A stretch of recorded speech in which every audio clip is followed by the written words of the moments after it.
Hi, I'm Will from Tested. I'm Norm from Tested. Norm, today we have two things that I love: ice cream sandwiches and an ice cream sandwich phone. It's the first ice cream sandwich phone here from right now. Google, running Android, obviously. The Galaxy Nexus. This is Android 4.0. We've gone from 2.3 to 3.0 to 3.1, and all of a sudden we're at 4. I feel like it's a big, big jump. Finally on sale. And it's a really big phone. Like, the first thing Massive. you notice is that it is an enormo kind of Now, it's super not big phone. technically the biggest Android phone has been released. Like Google, No. Dell had the Dell Streak, shoe that was phone, 5 yeah. inches, but it's close. 4.65 inches. It's a lot of phone, and it's of course a whole new UI. So let's. I mean, the big thing about this is, of course, there's hardware stuff that's changed. Yeah. But the big thing about this is ice cream sandwich. Wait, did you say ice cream sandwiches? Yeah, we have ice cream sandwiches. Should we eat ice cream sandwiches? Before they melt. Mine's already melty. We took too long to set up. It's so melty. It's so delicious. I can't even pick it up. It's so melty. Oh, I got ice cream sandwich all over my. Here, talk about a phone. Oh my goodness. That's really good. Looks like a napkin. Wow. So it's made by Samsung. That was a really bad idea, wasn't it? No, it's wonderful. Only time of the year I get to eat ice cream sandwiches. The Galaxy Nexus is made by Samsung. It has an HD screen. So Yeah. Samsung calls it their HD Super AMOLED screen. 1280 by 720. Let's see.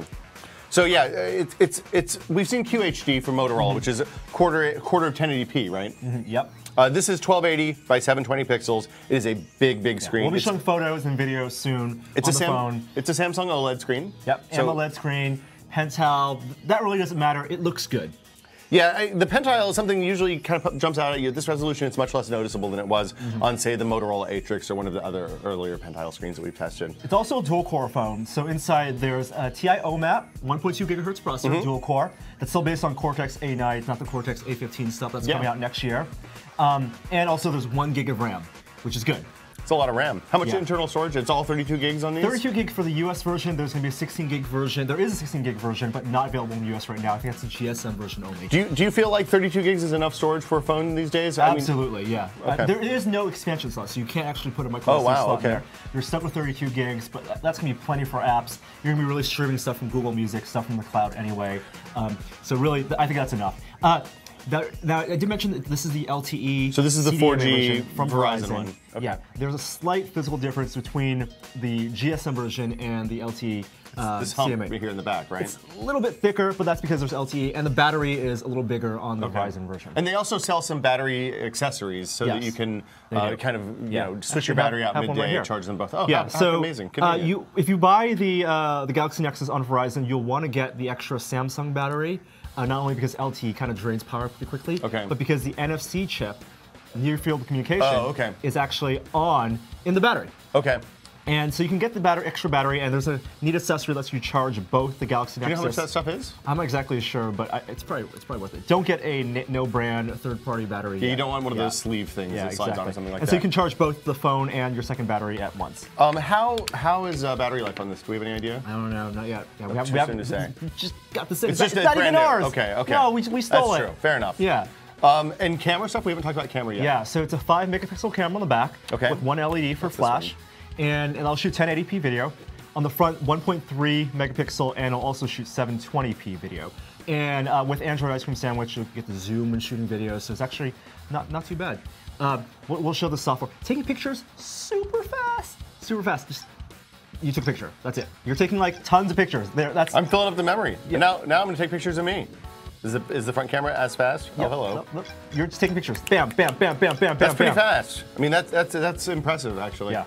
How's the picture quality? Have you looked at them? They're really good. I mean, megapixels really don't matter. We haven't done any low light testing yet, but with the focus and the picture. These are going to be real blurry because I took them crazy fast. But I mean, this is front camera. Rear camera, also crazy blur because I took them real fast. Let's go find the first one. Wow, I took a lot of pictures. Oh wait, there's a panorama. It has a panorama mode. Yeah, built that's also built in Android 4.0. You just move the phone all the way around, and you get to see a panorama. Yeah, it was real easy. It gave you a guide on how fast or how slow you should be going, and worked pretty well.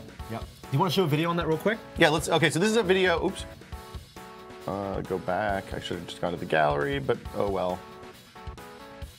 Oh, that is a really unflattering picture. Oh, you got a lot of beard going on. Hey man, you can never have too much beard. Okay, this is a video of you that we shot with the Galaxy Nexus. And this is with the rear camera.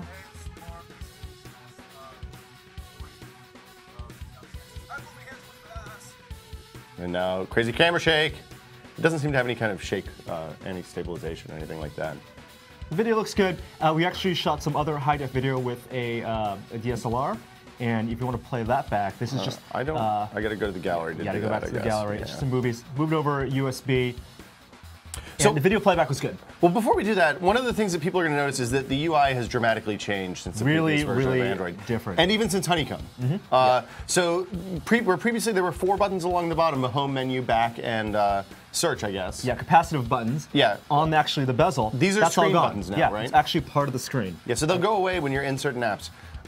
Or I guess actually they hide when you're in certain apps. So like when we were in the camera app, they went away to be little dots as you were shooting. See, they disappear, and when you get your finger close, then they'll fire back up, and you can, of course, go back. The menu button's gone. Yeah. It seems like that's been replaced by pull-downs in the top right corner of apps that support it, yeah. Which is interesting. This is part of the Matthias Duarte changes that came when he came from Palm to Google, I guess, earlier this year. What were we doing? We're going to Gallery, right? Yep. Gallery. Other things that's changed, the app tray, instead of being a vertical scroll, is now the side-to-side scroll, iOS style. It's still alphabetized. I assume you can still sort however you want. And then the widgets are in a separate tab? Yeah, so you can control your widgets as well. That's good, I guess. I don't. Yeah, if you have a Honeycomb tablet, it's actually going to be a little more familiar to you than if you had a Gingerbread phone. Yes. So in terms of the browser and also the virtual buttons. So this is a video that we shot with a... You shot this with the Sony mirrorless camera, yeah. So this is HD 720p video, and it looks really, really good. Yeah. Then this is a real 720p video. Boy, that is a really close shot. Now when we first played this back, we had some playback problems when we were installing an app and playing video at the same time. Yeah. It's kind of a common, that happens with many Android phones, so to be expected, I guess.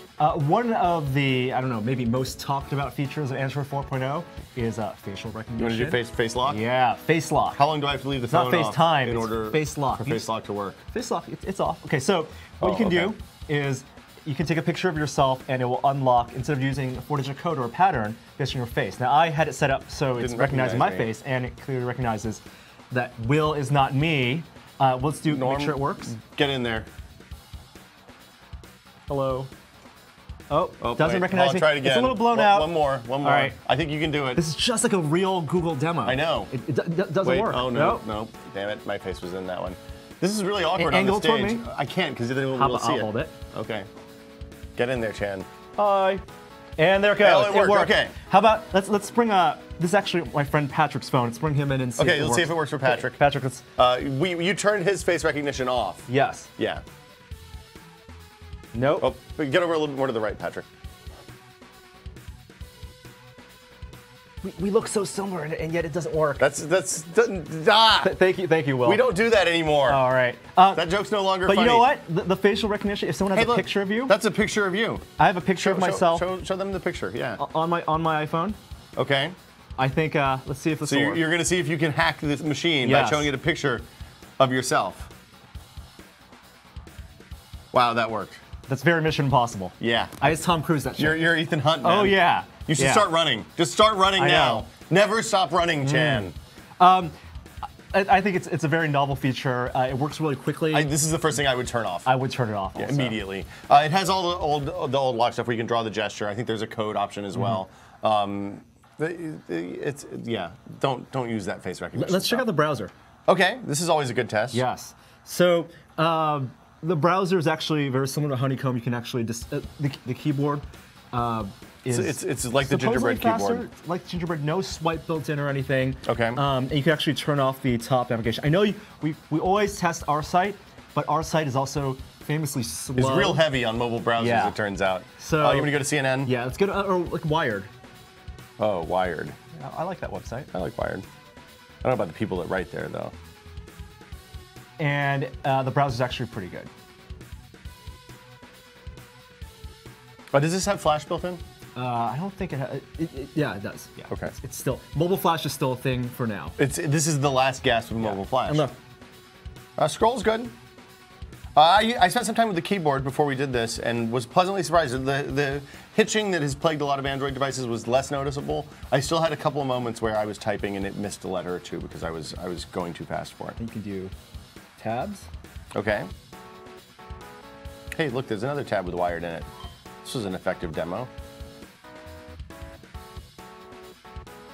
Web browser's good. Web browser does look very good. Yeah. Other stuff that's changed, the calendar app. I'm going to open that up. We don't have anybody in there because we didn't want to nuke Patrick's calendar.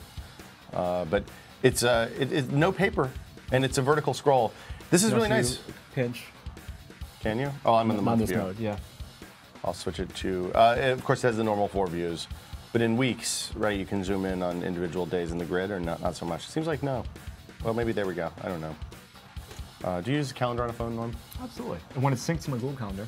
Yeah, of course. Yeah. You can create folders. And this is a good example of how the menu, where the menu button went. Right. So this little 3-dot things, the dot is literally Instead here's the of settings that would have been in the physical menu button. I'm really excited about this. It's a big phone, though. It is big. I mean, so folders also, like for example, folders, easy to create folders, drag 2 apps together. Okay, create a folder. And the new launcher has plenty of options. This is the first Android phone I've looked at in a while that I think I probably wouldn't immediately switch the launcher for Launcher Pro or ADW or something like that. Pretty customizable. Yeah, it looks pretty rad. Other stuff that's changed? What else do we need to get into here? It has Latitude, Messenger, and all that stuff. The Google Plus stuff is built in, of course. Do you want to show some games? Yeah, absolutely. Let's see, we downloaded Wind Up Night, which has been on Android for a while, but it came out on iOS this week. Yeah, and on like the Samsung Galaxy S2, didn't run that great. Definitely hitched. There were some performance problems. Yeah, but the Samsung Galaxy S2 had kind of notably bad 3D, though. So we're loading. We played a little bit, and then I guess we didn't save. Yeah, this intro I believe is still done in real time. Is it a rendered intro? Yeah, so didn't notice the frame rate problems when we were playing, which is a refreshing change. And video playback, like we said, worked reasonably well as long as we weren't installing something or anything like that in the background. So that was good, even for 720p. So that is the Galaxy Nexus pretty much. A few other small things. The speaker, a little bit soft. A little soft, definitely not as loud as the iPhone 4S. Also, there is actually video out. Okay. It's in the USB port, so you use the same MHL technology. Same as in the Galaxy S2 and the Infuse and some of those other so one cable, USB, and 1080p video out. That's pretty much it. You know, just from a brief hands-on, I feel like this is probably the Android phone to have right now. It's expensive. Absolutely.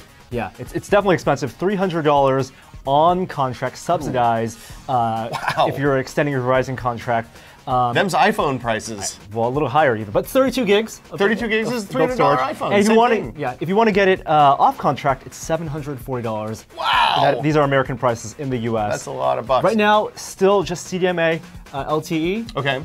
And we hope there will be a GSM version out in the US soon, maybe on AT&T. There's GSM all around the world right now, just not here with us. Not in the US. I really like the way this feels. I like the gentle curve of the phone. I think that's pretty cool. Yeah. I mean, just the way it kind of sits there is real nice. Yeah. It feels good in your pocket. Really good in your pocket, whether you're wearing, your size jeans. Hey, what the hell are you talking about? Skinny style jeans. The screen is really the big It's gorgeous. It's big. So, like on the iPhone, my reasonably sized hands, I can access everything I need to do on the phone with my thumb, but on the Galaxy Nexus, I kind of have to shimmy it up. Shimmy for the shimmy. We tested some apps. There's pretty good app compatibility with gingerbread and honeycomb to ice cream sandwich. It seems like stuff that uses real low-level access, like some of the keyboards, and maybe some of the launchers won't work. But I've heard that ADW does actually work out of the box. The ROMs are out there, especially for this phone. Yeah. So developers have the tools. Are working on it right now. It's a really good phone. We're doing more tests, more articles on tested.com, screenshot gallery, a tour of Android 4.0, and definitely more hands-on stuff later. So check that out. Until next time, I'm Will. I'm Norm. Bye.